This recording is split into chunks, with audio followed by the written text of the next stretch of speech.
الرجیم بسم اللہ الرحمن الرحیم الحمد لأہلہ والصلاة علی اہلہا اما بعد فقد قال اللہ تعالی فی کتابہ المجید بسم اللہ الرحمن الرحیم والعصر ان الانسان لفی خسر الا الذین آمنوا وعملوا الصالحات وتواصوا بالحق وتواصوا بالصبر السلام علی الحسین وعلی علی بن الحسین وعلی اولاد الحسین وعلی اصحاب الحسین وعلی اخوات الحسین وعلی انصار الحسین اللہم ارزقنا فی الدنیا زیارت الحسین وفی الآخرت شفاعت الحسین واکتبنا من زوار الحسین واجعلنا من الباقین فی عزاء الحسین صلوات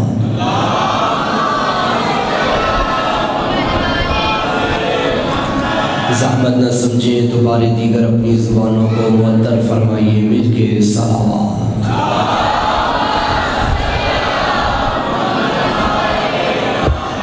اجازت ہے گفتگو شروع کی جائے تمام تعریفیں اس ذات وحدت کے لیے جس نے ہمیں انسان بنایا ہے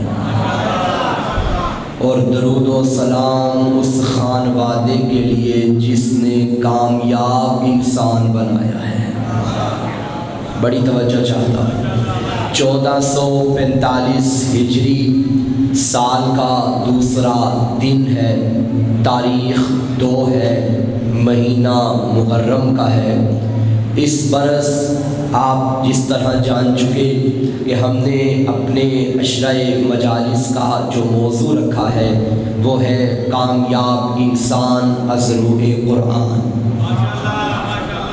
اللہ نے قرآن میں مختلف انسانوں کی علامتیں بتائی ہیں کبھی اچھے لوگوں کی نشانیاں بھی بتا دیتا ہے کبھی برے لوگوں کی نشانیاں بھی بتا دیتا ہے زمانہ ایک بات ہمیشہ یاد رکھے قرآن ہمیں اچھے اور برے لوگوں کی نشانیاں دکھا سکتا ہے مگر اچھے اور برے لوگ دکھا نہیں سکتا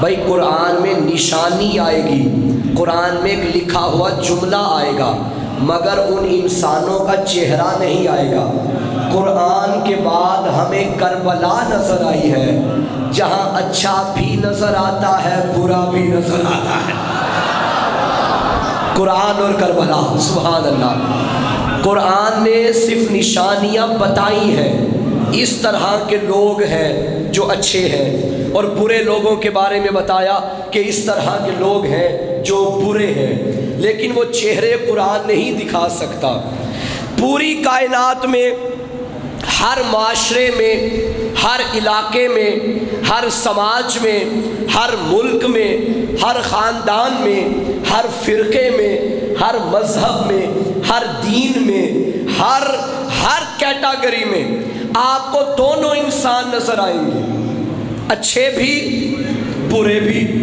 ہے نا ایسا ہر جگہ اچھے اور برے کوئی ایسا گھر بھی مل جائے گا جہاں سارے برے ہوں کوئی ایسا گھر بھی ملے گا جہاں کچھ اچھے ہوں کچھ برے ہوں لیکن ایک گھر کائنات میں ایسا ہے جہاں بڑے سے لے کے چھوٹے تک سارے اچھے ہیں سارے کمال میں ہیں کوئی عیب اس گھر میں نہیں بلکہ میں جملہ کہوں علم اس در پہ ملے گا سخاوت اس در پہ ملے گی شجاعت اس در پہ ملے گی شہادت اس در پہ ملے گی صداقت اسی در پہ ملے گی ہدایت اسی در پہ ملے گی کرامت اسی در پہ ملے گی نجابت اسی در پہ ملے گی فیض اسی در سے ملے گا دین اسی در سے ملے گا علم اسی در سے ملے گا امامت اسی در سے ملے گی خلافت اسی در سے ملے گی نبوت اسی در سے ملے گی رسالت اسی در سے ملے گی ولایت اسی اسی در سے ملے گی. جملہ کہہ دے تو جلال پور والوں، یہ وہ در ہے جس در پہ آ کے بندہ در بدر نہیں ہوتا. یہ وہ گھر ہے. ماشاءاللہ. یہاں آ کے انسان در بدر. کوئی کمال ایسا نہیں جو کمال تو ہو اور بطول کے گھر میں نہ ہو،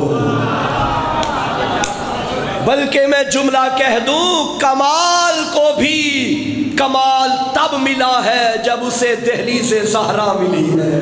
صلوات بھیجیے سیدہ کی ذات میں. اللہم صلی علی محمد. تو قرآن میں مختلف چہرے نشانیاں بتائی گئی.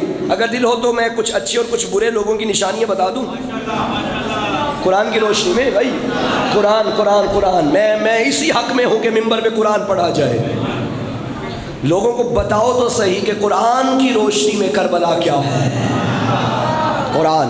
اور آج جو گزشتہ مہینے میرے اس کلام خدا کی توہین ہوئی ہے، اور آپ جانتے ہیں کہ قرآن کا عاشق حسین ہے. قرآن کا عاشق میرا مولا علی ہے. پوری دنیا میں سب نے احتجاج کیا، تمام امت مسلمہ، لیکن میں پوری ذمہ داری سے کہہ سکتا ہوں جیسا احتجاج شیعوں نے کیا ہے کسی نے بھی نہیں کیا. ایک قرآن صامت، ایک قرآن ناطق. ہمارے پاس دلیل ہے صامت کی اور ناطق کی. دونوں قرآن، دونوں کو نیزوں پہ چڑھایا گیا. صامت قرآن بھی نیزے پہ آیا، ناطق قرآن بھی نیزے پہ آیا. مگر ہم نے انہیں ناطق کیوں کہا؟ صامت نیزے پہ آ کے چپ رہا،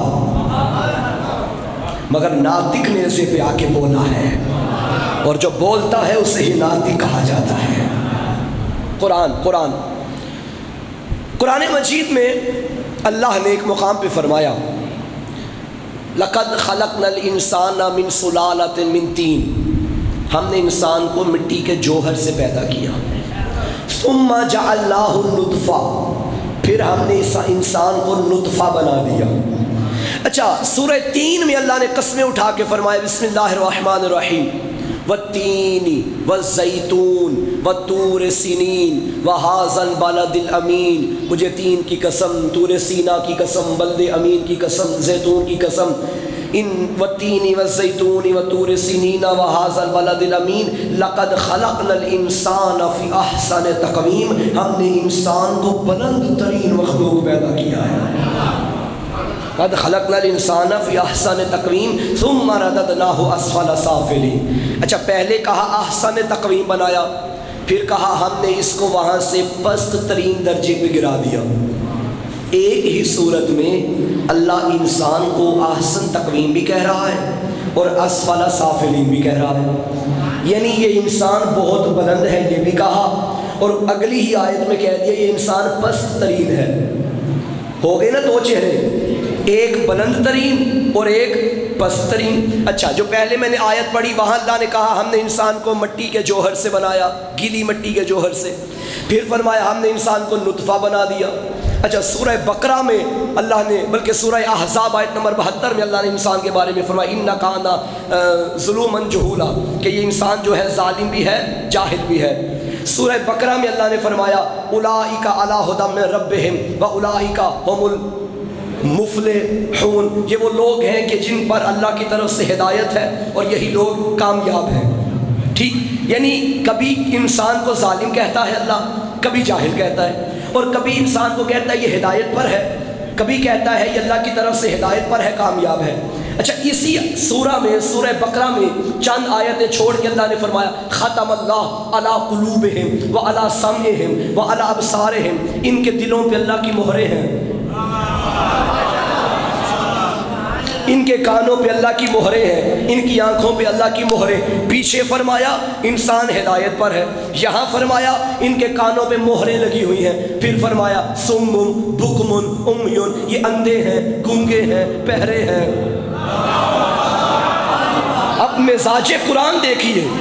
میں ایک مجتہد کا جملہ ہے بڑا پیارا، انہوں نے کہا کہ قرآن صرف علمی کتاب نہیں ہے، بڑی توجہ، علمی کتاب نہیں ہے۔ کیا مطلب بھائی؟ علمی کتاب نہیں ہے۔ جو علمی کتابیں ہوتی ہیں نا، جو بندے لکھتے ہیں، کوئی بھی کتاب قرآن مجید کے علاوہ کوئی بھی کتاب زمانے کے لیے ہے، پہلے اس کی لسٹ بنتی ہے، چیپٹر، کتاب کے آغاز میں فہرست بنتی ہے۔ مثلا اگر دین کی کتاب ہے تو پہلے ہوگا توحید، چیپٹر میں لکھا ہوگا کہ توحید کا چیپٹر فلاں صفحہ نمبر پہ، پھر ہوگا خدا کی صفات کا چیپٹر فلاں صفحہ نمبر پہ، پھر ہوگا نبوت کا چیپٹر، امامت کا چیپٹر، یوں ہوتا ہے، قیامت کا چیپٹر، پھر جب آپ آگے جائیں تو وہ آ جاتا ہے۔ قرآن میں کوئی چیپٹر کی فہرست بھی نہیں کہ قرآن آپ کھول لیں اور پہلے اس کی فہرست ہو کہ شروع میں یہ موضوع ہے، اس کے بعد یہ موضوع ہے۔ نہیں، اللہ ایک آیت میں جنت کا تذکرہ کرتا ہے، اگلی آیت میں جہنم کا کر دیتا ہے۔ ایک ہی آیت میں کبھی جنتیوں کا تذکرہ کرتا ہے، اسی آیت میں جہنمیوں کا کر دیتا ہے۔ کبھی اللہ ایک ہی صورت میں قسمیں کھا کے فرماتا ہے یہ احسن تقویم ہے، آگے فرماتا ہے یہ اسفل سافلین ہے۔ توجہ فرما رہے ہیں یا نہیں فرما رہے؟ بھئی قرآن کو اس طرح بھی تو دیکھے نا، قرآن کو اللہ نے چیپٹرز کی صورت میں نہیں رکھا، علمی کتاب نہیں، قرآن علم کے ساتھ ساتھ ہدایت کی بھی کتاب ہے۔ کوئی بھی بندہ ہو، کوئی بھی ذہن رکھتا ہو، ممکن ہی نہیں کہ قرآن پڑھے اور اسے سمجھ نہ آئے۔ بڑی سلیس باتیں بھی قرآن نے کی، بڑی مشکل باتیں بھی قرآن نے کی۔ سوائے قرآن کے اور مجلس حسین کے یہ مزاج آپ کو کہیں نظر نہیں آئے گا۔ قرآن میں بھی پہلے فہرست نہیں بنائی گئی کہ پہلے صفحے پہ یہ موضوع، دوسرے صفحے پہ یہ موضوع، تیسرے صفحے پہ یہ موضوع، نہیں، ایک ہی آیت میں کبھی جہنم کا تذکرہ، کبھی جنت کا تذکرہ، کبھی اچھے لوگوں کا تذکرہ، کبھی برے لوگوں کا تذکرہ۔ اور مجلس حسین بھی ایسا ہی مزاج رکھتی ہے، ایک ہی جملے میں تولا بھی ہے، تبرہ بھی ہے، ایک ہی جملے میں خیبر کا بھی ذکر کر لیا، خندق کو بھی چھیڑ لیا، ایک ہی جملے میں علی کا بھی ذکر کر لیا، علی کے مقابلے میں آنے والوں کو بھی چھیڑ دیا، ایک ہی تذکرے میں آدم کو بھی چھیڑ دیا، ابلیس کو بھی چھیڑ دیا، ایک ہی جملے میں موسیٰ کو بھی چھیڑ دیا، فرعون کا بھی ذکر کر لیا، ایک ہی جملے میں ابراہیم کا ذکر بھی ہو گیا، نمرود پہ لعنت بھی ہو گئی۔ تو کمال ہے کربلا میں بھی وہی نظر آیا جو قرآن میں نظر آیا، ایک ہی میدان میں یزید لعنتی بن گیا، حسین زندہ باد بن گیا۔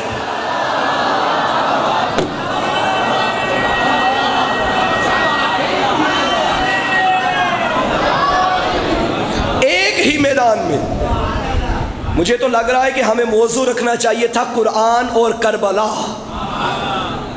میں نے میاں صاحب قرآن کو اس دفعہ ضرور بہت چھیڑا ہوں ممبر پہ، کیونکہ قرآن کی توہین ہوئی ہے، اور مکتب تشیع قرآن کا محافظ ہے۔ جتنا قرآن ہم مانتے ہیں باخدا کوئی نہیں مانتا، کیونکہ جو امام ہم نے مانا ہے وہ قرآن کے ساتھ ہے۔ ہم پہ ذمہ داری ہے، ہماری ذمہ داری ہے۔ تو میں نے کیا کہا، ایک ہی میدان میں۔ اچھا کچھ لوگ کہتے ہیں جی اب بھائی کربلا جو ہے وہی قرآن ہے، جو قرآن ہے وہی کربلا ہے۔ کچھ لوگ کہتے ہیں آپ یہ جو کربلا میں خاک شفا وہاں سے لاتے ہیں مٹی، وہاں شہدائے کربلا کا لہو تھا اس مٹی میں، وہاں تو یزید کی فوج کے سپاہی بھی مارے گئے، ان کا بھی تو لہو ہے نا۔ تو جب ان کا بھی لہو ہے اور شہدائے کربلا کا بھی لہو ہے، تو آپ نے اس خاک کو خاک شفا بنا لیا، جبکہ اس میں دشمنوں کا بھی لہو ہے۔ سوال ہے یا نہیں؟ قرآن اگر آپ میرے سامنے لے کر آئیں، میں اسے چوموں گا، سینے سے لگاؤں گا، سر پہ رکھوں گا، بھائی اس میں تو ابو لہب کا بھی ذکر ہے، اس میں تو شیطان کا بھی ذکر ہے، اس میں تو نمرود کا بھی ذکر ہے، فرعون کا بھی ذکر ہے، مگر کیونکہ ایک پانی ہوتا ہے نا، پانی مثلا ایک گلاس میں قلیل پانی ہو، گلاس میں پانی ہو، اس کے اندر ایک بھی نجاست کا قطرہ گر گیا نا، سارا پانی نجس۔ ایک بھی نجاست کا قطرہ گر گیا، سارا پانی نجس۔ لیکن اگر